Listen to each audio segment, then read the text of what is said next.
Dia faly mandray anao zany a ajaina zany hoe filohany Avatsay UPM ianao, mpikabary ianao, anisan'ny mpiketra ihany koa ianao amin'ny akademia malagasy. Andro iraisam-pirenenao any boky sy ny zon'ny mpanoratra androany. Miarabanao aloha zany eto Madagasikara. Miaraban'ny Marizo miaraban'ny tompon'andraikitra ato anatin'ny fandarana sy ny mpiara-miasa rehetra, dia miaraba mpiaino ampifaliana ihany koa, miaraba malagasy izay miaino izao fandarana izao. Eto moa zany tranombarotra na boky sy art culturel moa zany no hitantsika eto amin'izao fotoana izao. Manahoana ny boky any amintsika, ny fanatotosana azy, ny fikirakirana azy, betsaka ve ny olona mamaky boky any amintsika amin'izao fotoana izao? Mariako moa zany hoe andro iraisam-pirenena momba ny boky sy ny zo mpamorona, izany hoe mpamorona rehetrarehetra amin'ny ankapobeny tafiditra ao anatiny ny mpanoratra, dia izay manokana zany mankalaza ny ohatrany isan-taona satria heverina hoe zava-dehibe ny UNESCO nametraka an'io fa izahay tato anatin'ny 20 taona teo zao dia mankalaza isan-taona. Antony dia hoe noho ny fahatsapana fa tsy dia tena mipetraka amin'ny toerany ny mpanoratra, fa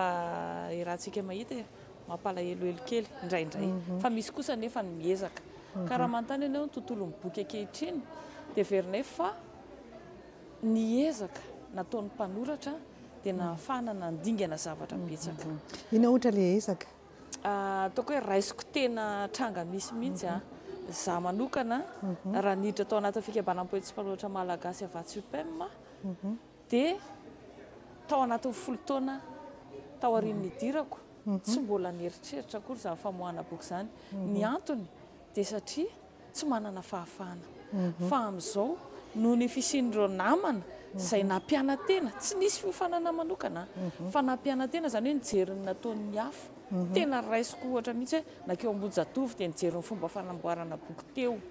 dia iny zany nohatry ny hoe nianarana dia natsaraina dia hanonona anaran'olona mihitsy ao faribolana sandratra. Misy Andririam-bola Mitisy, Mina Hilarion, ary ao amin'ny Avatsy UPM misy any Dolaja, Braintre, Mbola Masoandro, Jacinthe. Ireo olona ireo zany raha tsy hiteny fotsiny fa tsy Dolaja sy Mina Hilarion dia tena hoe arakaraka ny anamboarany boky no mitombo foana ilay traikefa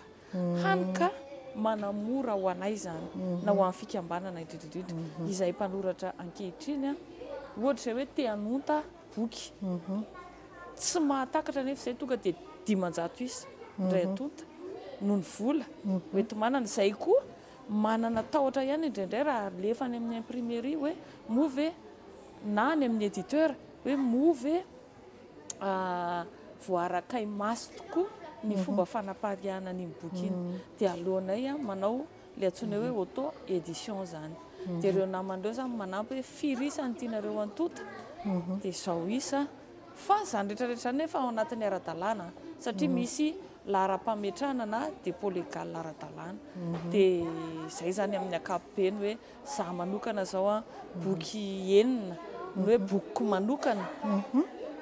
natotandreo naman'ireo, dia misy ny boky arahana amin'ny fikambanana dia efa manana traikefa ry zareo misy boky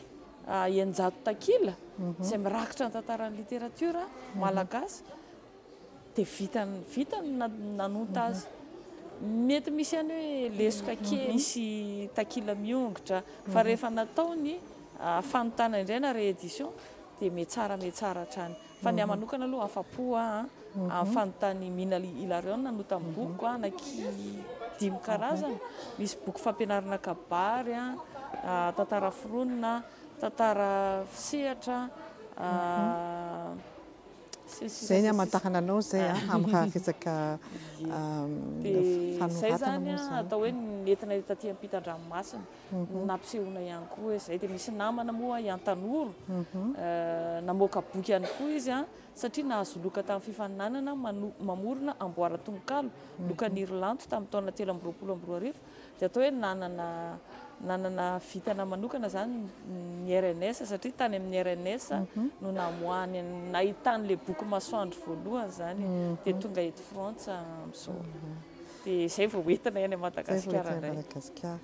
Manao ny mpanjifa liana amin'ny boky ve ny any Madagasikara? me mandeha tsikelikely nisy ny ezaka fampahafantarana nataonay nanao ihany koa moa ministera mazava ho azy ministera serasera sy kolotsaina nanentana ny amin'ny hoe andeha makiboky sisisa dia izay koa efa nanao an'izany fa nisy fotoana izay nanao an'ilay diarody be vakiboky an-dalambe ny afa-tsy-pema nanao an'io isaky ny 9 septambra dia mandeha zay eny an-dalana sady mamaky boky no miteny no mitatatata sy sisa dia misy olona mpandeha ny an-dalana zany miainga teo amin'ny rary asana ilay izy mahafinaritra isaky ny 9 septambra dia mihodina makany amin'ny lapan'ny tanàna ny amin'ny gara sy sisa izahanay zany mba tsisy lalana avo siva dia nahazo lalana tamin'ny tanàn'Antananarivo moa sy ny préfet dia mandeha zay dia ilay izy zany karazana ohatran'ny hoe geste fihetsika zafady fihetsika natao any tanàna ny olona dia misy zao olona eny an-dalana mahita anay dia lasa koa mba mirotsaka dia na tsy niomana amin'ny boky aza sy any anaty kitapony any dia ndao amaky boky atao endrika kapobe zay fa anisan'ny ilofosanay zany satria zay manana sehatra ahafahana mampirisika ny olona hoe andao tsika amaky boky manana an'ilay hoe alarobia miverina mahazatra antsika hoe alarobia tsy miverina fa izay amin'ny afa-tsy-pema zany manao alarobia miverina dia miverimberina foana isaka alarobia misy fiantsana tononkalo fitantarana tantara sy sisa ao amin'ny aiza moa zay Analakely io ny anananay dia masotsokona masombolavo zay kely anananay zay kely anananay hiratra dia mamaky boky ao ny mpianatra ary io zany anisan'ny hoe antony nanomezana anay an'io toerana io hoe aiza ary ny faharan'ny mpianatra ny mpikaroka raha ohatra ka tsy misy sehatra iray toerana trano ahafahan'ny mifanerasera amin'ny mpanoratra sy ny boky. Ianao zao nanotrona ny fahadimapolo taona ny RNS zay moa zany no lasa mifankahita taty tsika. Tsapanao ve hoe liana sa tsy liana ny malagasy aty Andafindrika zany amin'ny boky na fahitanao azy boky malagasy ny ankabeazan'ny boky entina romantsy mamaly kely an'ilay tsy voavaly teo ilay hoe liana ve ny any Madagasikara zay le ezaka nataonay izay dia mitombo tsikelikely izay aloha zany valiny indrindraindrindra miala amin'ilay hoe tsy faiza mamaky teny sy manoratra tsika rehefa mamaky teny ny olona dia afaka mamaky boky fa na izany aza nefa efa mitoetra ho tantara nge efa tany amin'ny taona 537 ny voatonta ny baiboly efa namaky boky ny olona ary matoa ilay olona mahavita manao ny tena no martyra dia satria nahay namaky boky ka resy lahatra tamin'ilay teny voasoratra ao anatin'ny boky tondra boky maro tokoa izay amin'ny teny malagasy ny akamarony misy voadika amin'ny teny frantsay ihany raha ny RNS aloha no akana tahajery amin'ilay izy be dia be loatra le zavatra nitranga tao indrindra amin'ny fanatanjahantena dia mety hoe variana tany ny olona dia tsy dia tena mifantoka taty fa na izany naty izany aza tokony ampahany aloha zany dia mba tafita tamin'iny RNS iny fa misy sehatra mbola ahafahanay maneho ny bokinay dia manentana ny olona hividy boky malagasy ny anankiray aloha zany ny velakevitra izay nitanterahana tao amin'ny Nalco dia teo ihany koa ny atao hoe fankalazana ny 20 taona namafazany hajaina ny teny sy literatiora malagasy ivelan'ny Madagasikara sehatra anankiray iny dia nentina tany Suisse ihany koa satria misy sampana afa-tsy-pema Suisse izay nankalaza ny 20 taona tany Lausanne dia mbola manana izay amin'ny sabotsy 20 avrily ao à Paris Kremlin Bicêtre sehatra anankiray ihany koa zany anehoana ny literatiora malagasy amin'ny alalan'ny fankalazana ny 20 taona ny afa-tsy-pema sampana Frantsy tamin'ny taona 5 efa teo tamin'izany ny narako nakaty ampitan-dranomasina voalohany nanokana n'io sampana io dia mbola hotoisana le hoe 20 taona namafazana ny teny sy literatiora malagasy ivelan'ny Madagasikara vidiana le 20 taona satria eo zany hoe fahamatorana amin'izay na dia ao anatin'ny fahatanirana aza tokony hijoro hatrany hatrany manararoatra kely ina tsara ny tena atao hoe literatiora malagasy ajaina ho antsika zany zay mihaino liana mihaino izy boky mpanoratra dia inona ny atao hoe literatiora malagasy ny literatiora aloha raha ny famaritana amin'ny ankapobeny dia teny kanto zany hoe mety misy ambava misy antsoratra professeur Simon Rajoelina ny lazany hoe zavakanto vita amin'ny teny, izay fotsiny nandikany azy. In Irlanto ny lazany hoe rindram-bolana. Zany hoe ilay teny io mihitsy zany na antsoratra io na ataonao am-bava tonga kanto, saingy ny antsoratra mitoetra kokoa. Io ilay hoe teny mandalo fa ny soratra mitoetra dia rehefa voarakitra antsoratra zany dia izay ihany koa ilay raisina hoe avatsa, tomboka avatsa, tsy voakosika ny fotoana fandimby. Ka ny antsoina hoe literatiora zany dia zavakanto vita amin'ny teny voarakitra antsoratra lovain-taranaka amin'ny fandimby.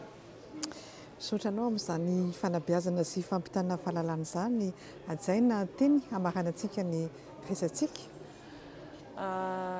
Teny fanentanana satria mamarana no hoe tsy miteny hoe ampio fa hoe trandrao mihitsy aza ny haisoratra malagasy, ny teny malagasy amin'ny alalan'ny soratra. Dia mitsinona izany fa ny fandraisanao anjara mba hibeazanao, hibeazan'ny taranaka ao ho an'ny tontolon'ny teny malagasy satria ny kolotsaina, tafiditra anatin'ny kolotsaina ny teny sy ny soratra dia mampirisika ny malagasy indrindra sy ny vahiny te hianatra ny teny malagasy jifao ny boky malagasy. Sotra tompoko. Sotra tompoko.